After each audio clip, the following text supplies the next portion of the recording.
प्रदेश से जुड़े एक बड़े राजनीतिक घटनाक्रम में गृह मंत्री अमित शाह ने बुधवार को जाट नेताओं से मुलाकात की। इस दौरान हुई बातचीत में अमित शाह ने विधानसभा चुनावों में बीजेपी के लिए जाट समुदाय का समर्थन मांगा। जाट समुदाय की विभिन्न खाप पंचायतों के करीब 553 नेताओं ने बुधवार को अमित शाह से मुलाकात कर अपनी मांगों को रखा। जाट नेताओं के प्रमुख मांगों में जाटों के लिए नौकरी में आरक्षण, चौधरी चरण सिंह को भारत रत्न, गन्ना किसानों को बकाया रकम का तत्काल भुगतान और जेवर एयरपोर्ट का नाम जाट महाराज के नाम पर रखना शामिल था। अमित शाह ने कहा कि केंद्र सरकार जाटों की इच्छाओं का सम्मान करेगी और उन्हें उम्मीद है कि जाट बीजेपी को उसी तरह अपना समर्थन देते रहेंगे जैसे उन्होंने 2014, 2017 और 2019 के चुनावों में दिया था। अमित शाह ने कहा कि बीजेपी का जाट समुदाय के साथ पुराना रिश्ता है और इसे छोटी मोटी बातों पर नहीं तोड़ा जा सकता। अमित शाह ने नेताओं से उनकी शिकायतों के बारे में पूछा और उनकी मांगों को पूरा करने का वादा भी किया। उन्होंने यह तक कहा है कि जब जब हमारी पार्टी में जाटों का समर्थन मांगा, उन्होंने हमेशा हमारी मदद की। कुछ कमी भी रह गई हो तो जाट बीजेपी से दूर नहीं हुए। मैं भी जयंत चौधरी आरएलडी प्रमुख को चाहता हूं, लेकिन उन्होंने यह गलत चुन लिया है। हालांकि मेलजोल की संभावनाएं कभी खत्म नहीं होती, भविष्य में कुछ भी हो सकता है। अमित शाह ने आरएलडी प्रमुख जयंत चौधरी के बारे में सार्वजनिक रूप से इतना खुलकर कभी नहीं बोला था। जाट नेताओं के साथ बैठक बीजेपी सांसद प्रवेश वर्मा के आवास पर हुई थी और पश्चिमी यूपी के बीजेपी नेता संजीव बलियान की मदद से प्रवेश से इनका आयोजन किया गया था। मुलाकात के बाद बलियान आत्मविश्वास से भरे नजर आए। उन्होंने कहा है कि जाट मतदाता चुनाव से पहले भले ही बीजेपी से नाराज रहते हो, लेकिन वे वोट अंततः बीजेपी को ही देते हैं। उन्होंने आरोप लगाया कि समाजवादी पार्टी के मुखिया अखिलेश यादव आरएलडी प्रमुख जयंत चौधरी के कंधे पर बंदूक रखकर अपने सियासी समीकरण साध रहे हैं। उन्होंने यह तक कहा कि गठबंधन दोनों नेताओं के बीच हो सकता है, लेकिन जमीन का हिस्सा कोई असर नहीं होती। बलियान ने कहा है कि चुनाव के बाद आरएलडी के बीजेपी खेमे में शामिल होने की संभावना बन सकती है। उन्होंने यह तक कहा है कि राजनीति में कुछ भी कभी भी हो सकता, तो ये तो देखने वाली ही बात है। पश्चिमी यूपी के जाट बेल्ट के खाप पंचायतों द्वारा किए गए फैसले को अंतिम माना जाता है और ये फैसले अक्सर पार्टियों द्वारा लिए गए पॉलिटिकल स्टैंड पर भारी पड़ते हैं। यही वजह है कि खाप पंचायतों के प्रमुखों को बैठक में बुलाया गया था, जिसकी अध्यक्षता समुदाय के एक सम्मानित नेता चौधरी रणवीर जयसिंह ने की थी। बैठक के बाद चौधरी जयवीर सिंह ने कहा कि हमें अखिलेश यादव से कोई दिक्कत नहीं है। एकमात्र समस्या यह है कि उनकी शासन में गुंडागर्दी और लूटपाट की घटनाएं बढ़ जाती है, बहन बेटियां सुरक्षित नहीं रहती।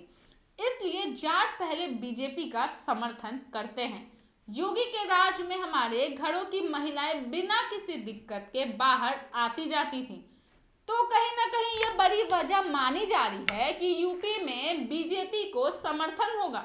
योगी आदित्यनाथ के विरोध भी मानते हैं कि उनके राज में कानून और व्यवस्था में सुधार हुआ है।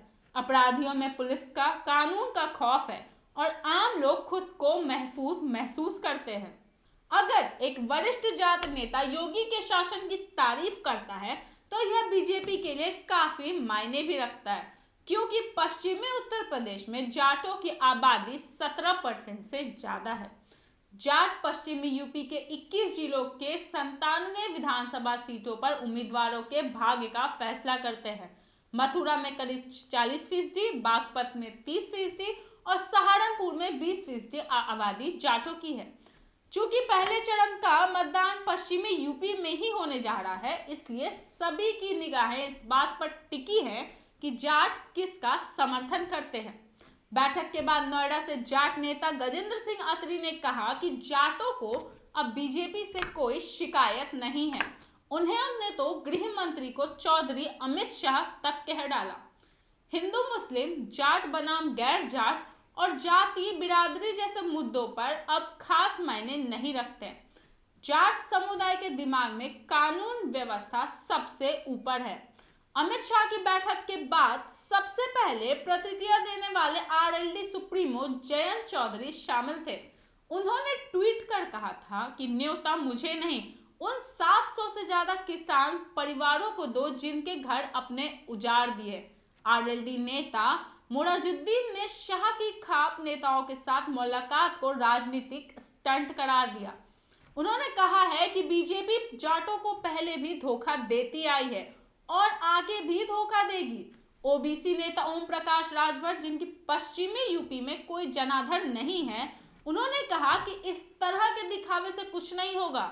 जाटों को बीजेपी की असलियत समझ आ गई है, सिर्फ लॉलीपॉप देने से काम नहीं चलेगा।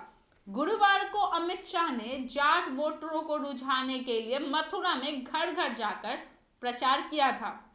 पश्चिमी उत्तर प्रदेश को लेकर बीजेपी की चिंता वाजिब है। इसके दो मूल कारण हैं।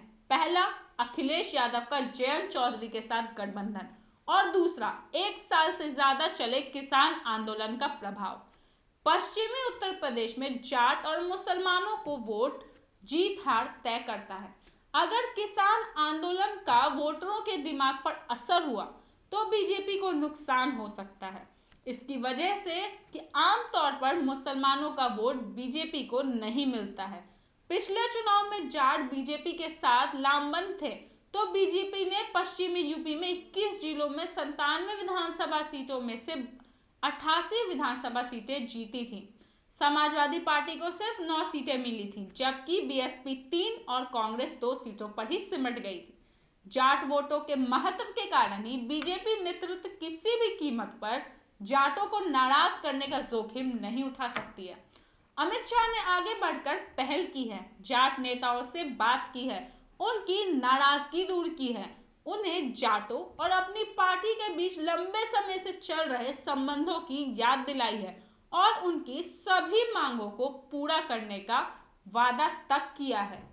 यह एक काबिले तारीफ और ऐतिहासिक कदम कहा जा सकता है। इसलिए बैठक से बाहर निकले हुए कुछ जाट नेताओं ने उन्हें चौधरी अमित शाह तक कहा। उनमें से कुछ ने अमित शाह जिंदाबाद के नारे भी लगाए। कुछ लोग कहते हैं कि जो लोग बीजेपी नेता के घर से निकले वे क्या समाजवादी पार्टी के नारे लगाते। जाट महाराज के नाम पर जेवर एयरपोर्ट का नाम रखने का वादा हो या उन्हें आरक्षण देने का वादा हो या फिर जाटों को सत्ता में उचित भागीदारी देने की बात हो, ये सब सियासी बातें हो सकती है, लेकिन सपा के शासन की योगी राज में तुलना जाट नेताओं को अपनी बहन बेटियों की सुरक्षा की बात करते हैं, कानून व्यवस्था की बात करते हैं, उसे गंभीरता से लेने की जरूरत है। इन बातों का जमीन पर बड़ा असर हो सकता है। यह मुद्दा हर जाट परिवार से जुड़ा है और इसका निश्चित रूप से असर पड़ेगा। कानून व्यवस्था इस बार पश्चिमी यूपी में सबसे बड़ा चुनावी मुद्दा बनने जा रहा है। हम आपसे फिर मिलेंगे यूपी के कुछ और अपडेट्स के साथ। आप बने रहे न्यूज़ भारतवर्ष के साथ। मैं तन्वी, पटना।